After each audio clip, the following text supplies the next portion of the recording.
Russia says it's sending one of its most high-tech air defense system to an air base in Syria. President Vladimir Putin says the advanced anti-aircraft missile systems would be deployed to the Hemaimim air base. Earlier, the Russian military announced that the guided missile cruiser Moskva is set to be stationed near Latakia on Syria's Mediterranean border. The announcements come a day after a Russian military jet was shot down by Turkey. Russian authorities say the Syrian army has rescued one of the two pilots from the downed military jet. The Kremlin had already confirmed the death of one of its pilots.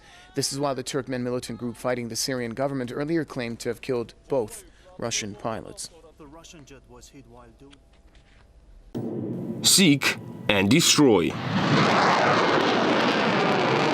Planes, helicopters, and even missiles, you name it. The S-400 Triumph can locate and hunt down almost any flying target.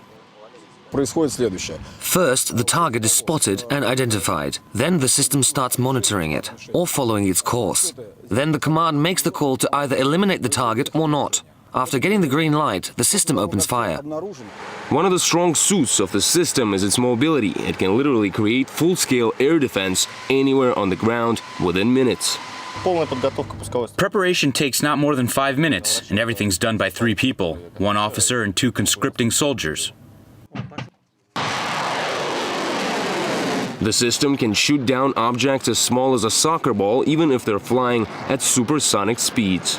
Each S-400 system consists of several elements. One radar, which monitors the skies looking for targets, a second one, which follows specific targets, a command post, and the launcher itself, or the gun, as it's called here in the Army. Combined, the elements of the system can follow up to 300 targets, flying from as low as just a few feet above ground and up to nearly 40 miles high in the skies, which is pretty much around 6 times higher than the average passenger jet.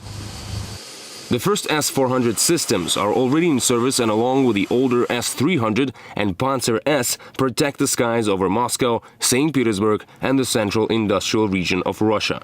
It is planned that the S-400 will completely replace the S-300. Its production has already been ended.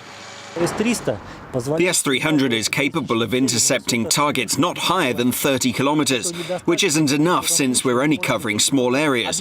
But when the altitude capacity is raised, we can protect larger territories. Analysts say recent conflicts have shown how vital it is to have reliable defense, not only from threats from the skies, but from space also. And this is what the S-400 was designed to do. It can locate targets nearly 600 kilometers away and has a firing range of up to 400 kilometers. That's around 5 times more than its Western analog, the Patriot. There are no plans for exporting it just yet, giving Russia a chance for an unprecedented advantage against any threat from the skies for at least the next 20 years. Yegor Piskunov, RT, Southern Russia.